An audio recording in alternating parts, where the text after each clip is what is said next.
Well, hey friends and neighbors, this is Chuck out at Sheraton Park Farms. Welcome back to the farm. So, y'all know we're getting ready for the big move, and we've had to go through and make some decisions on what we're going to keep, what we're going to throw away in terms of household stuff.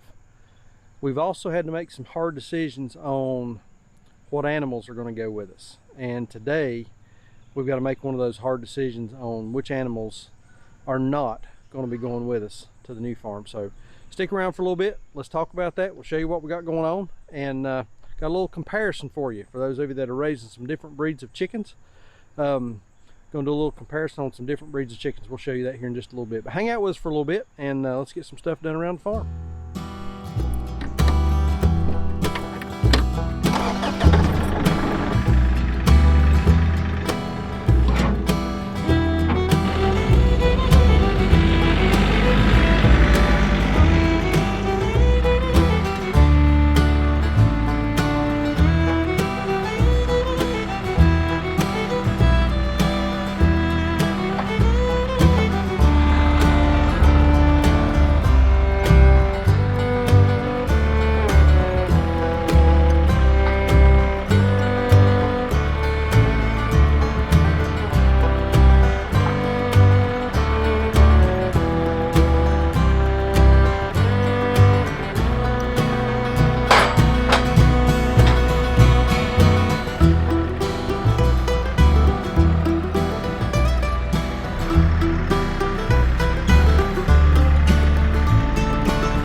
Okay, so what we're doing today is we're going to process a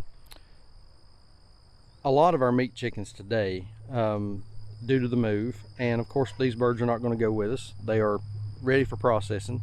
Some of them past processing. We'll talk about that in a second. But we basically got 3 groups left. There's one group of them that we're going to process one today to just kind of show the contrast in that bird versus the other bird. So first off, we're going to be processing all of these. These are some Freedom Ranger color yield. These guys are about 11 weeks old, and we're going to do all of this group over here. These are the kosher kings. These guys are 15 weeks old. These are a little darker bird in color.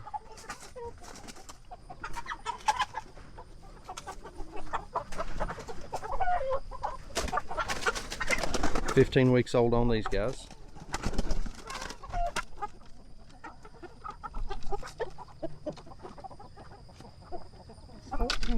And we're going to process 1 or 2 of these. These are the jackies. These guys are 16 weeks old.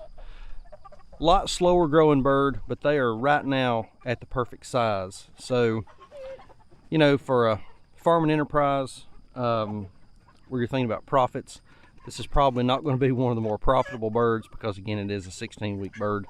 Could have probably been done at 14. They probably could be taken a little quicker, but for a good carcass size. And we'll see what it ends up being. You know, we're going to process one of these guys and just sort of compare and contrast all 3 of these birds to see what that carcass is going to look like post-processing. So we're going to get them loaded up here, get them down to the processing room, and get started. And we're fussing, man. See what these guys turn out to look like whenever they're ready to go on the table.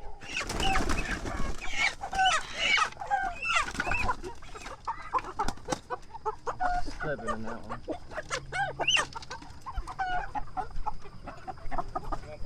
one more, yeah.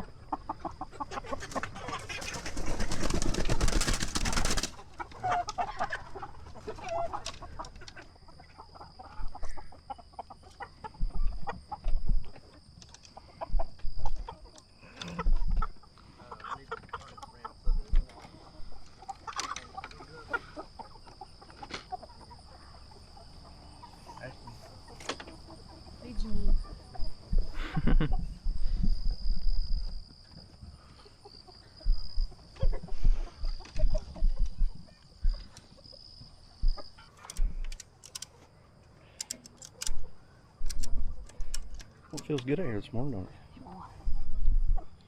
And so the reason we're not doing these birds here, these jackies that are 16 weeks old, is we have a gentleman that has been coming and buying 4 or 5 of these at a time, and he says he wants the rest of them. So we're going to save him out for him to come. He's buying live birds, processing them himself.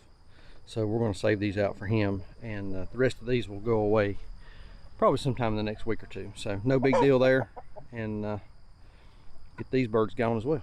Finally, you know, something else that this does in terms of part of the move, this greatly reduces our daily chores.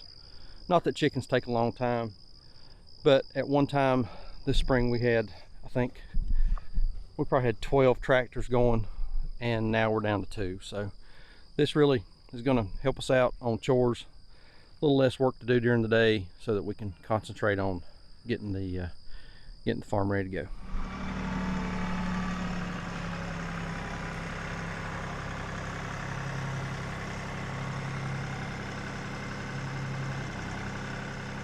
Okay, we've got everything staged, ready to get started here. We've got our chickens on the launch pad, ready to go. Ashton usually brings a crate over and has them beside the kill station. So they'll go into the kill cones for dispatch. We got some buckets here to catch the blood. Once we've made the cut, then they'll come over here into the scalder for the scalding, then into the plucker for defeatherization, and they'll go into the first chill tank here to begin the chill process. And Sandra, who is inside, will be pulling those chickens out from in here. They'll go to the evisceration table there for evisceration. Offal, heads, feet, that kind of thing will go in the bucket for compost later on, and then they'll come here to the final chill station. But the majority of these chickens will be whole birds, and we will show the bagging and dunking process for those here in just a few minutes.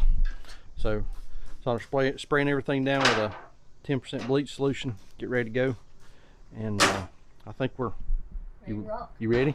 Yeah, let's do it. All right, ready to go. Shot here. This is one of the kosher kings. These birds 15 weeks old, and they are really good size. Ashton, what do you think that thing weighs? About 10 pounds. You think 10 pounds? 8. Yeah, there you go. Get him. 8. About 8. Really pretty birds. These birds forage great, very active. We like these birds. So yeah, they do taste good. We done a little taste test on one last night. Fantastic. Much different than Cornish cross. Better than the color yield. They just take a while to grow. So we're going to do a bunch of these here. All right.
So we've done 58 birds all together, and Ashton and I ended up doing the kill, scald, and pluck, and then Sandra has been the one that's done the evisceration. So I'm gonna let her just kind of tell you what she sort of found on these.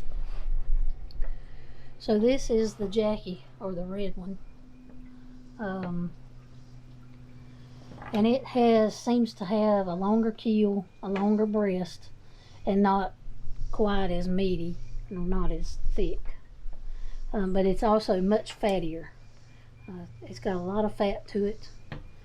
And it's easier to clean than the kosher, which is this one.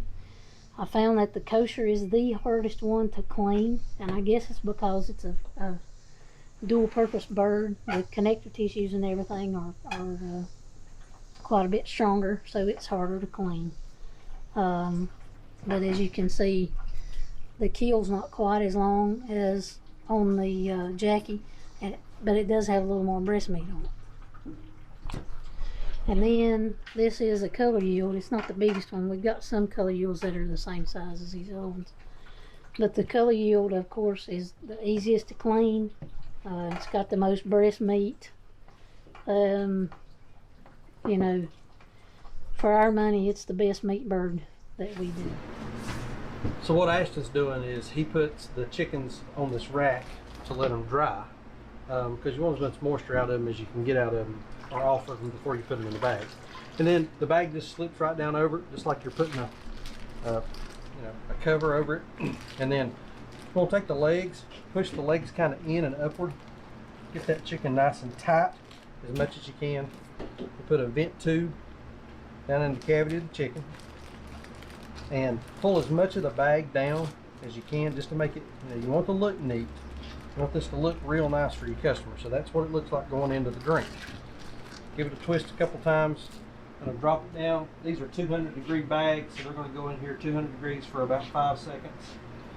Pull that vent tube up a little bit as you're coming up, just to get all the air out. Give it a good twist. Ashton's going to put a zip tie on there, pull it down nice and tight, and that's what your chicken looks like, just like better than you get at the grocery store. So really pleased with the way those birds turned out. The Jackies, again, like Sandra said, got that longer keel bone, not quite as much breast meat. Freedom Ranger color yield, I think by far is probably the best meat bird that we've got. Been really happy with those. And then the Kosher King, those are good birds too. Took a little longer to get them up to size. Of course, I think we probably let them go a little longer than we probably should have. We could have took them earlier, and I think they would have been fine. We ate a couple of them last night. We had one of the Kosher Kings and one of the Jackies, and both of them were fantastic. I mean, they were really good on the grill. So all in all, good meat birds. I think if you're wanting to try something besides the Cornish cross, either one of those is probably going to be a good choice for you on your farm for production, or just for feeding your own family. And like I've said before, if you're interested in raising meat for your own family, raising those chickens out on pasture, just do it. It's really not that difficult. Heck, if I can do it, anybody can. So I got this rooster over here. Look at this devil. He came at me. He's gonna end up in the pot if he ain't careful. But anyway, if you've not subscribed, hit that subscribe button, follow along with us. We appreciate y'all watching. We'll see you on the next video. Thanks.